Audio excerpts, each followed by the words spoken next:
Hello, and welcome to Flight 93 National Memorial, and our series, Their Story Lives Here.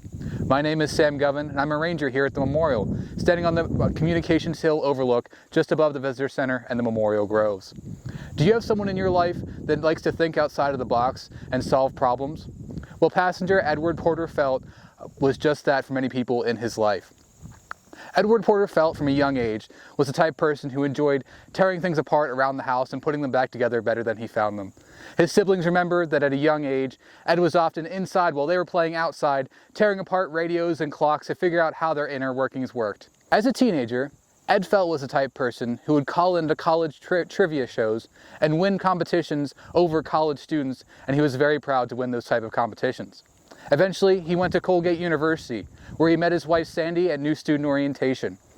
Ed Felt actually took courses during his undergraduate studies that he didn't even need to take, often ruining the grading curves in classes just to expand his knowledge and help out his friends during those difficult courses. Eventually, he would get his graduate degree at Cornell University, which would springboard him into a career in software engineering. By 2001, Ed Felt was one of the lead software engineers for BEA Systems, often traveling around the world to help companies establish their computer setups. Ed Felt normally flew on Continental Airlines and often was working hard all around the world. Ed Felt was very much, though, a family man. He wanted to fully devote as much time as possible to his two young daughters. Ed Felt normally kept a notebook in the breast pocket of his shirt and was often seen at family functions pulling that notebook out, jotting things down, and then returning that notebook back into his pocket. His mind was always working, but he wanted to keep fully focused on those family times and then return back to that notebook when he got back to work that week. Ed Felt spent a great amount of time with his two young daughters, and he enjoyed taking them on trips and helping them out with their homework. Ed's youngest daughter was learning to play the piano, and he enjoyed driving her to her lessons and actually himself learned to play the piano to assist her out with those lessons as well. On the morning of Tuesday, September 11th, Ed boarded United Airlines Flight 93 for a last-minute business trip.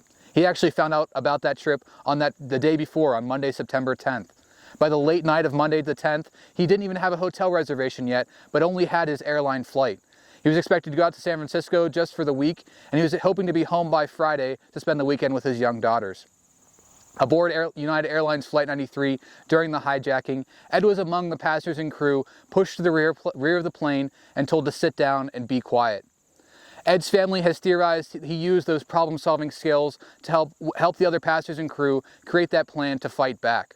The information provided by Ed Felt's 911 call to Westmoreland County allowed first responders and investigators to get to the site much quicker, realizing it was linked to the attacks in New York City and at the Pentagon in Washington, D.C.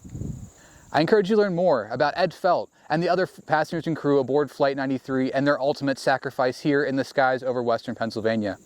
Thank you for joining me in this installment of Their Story Lives Here, and we hope to see you here at the memorial soon.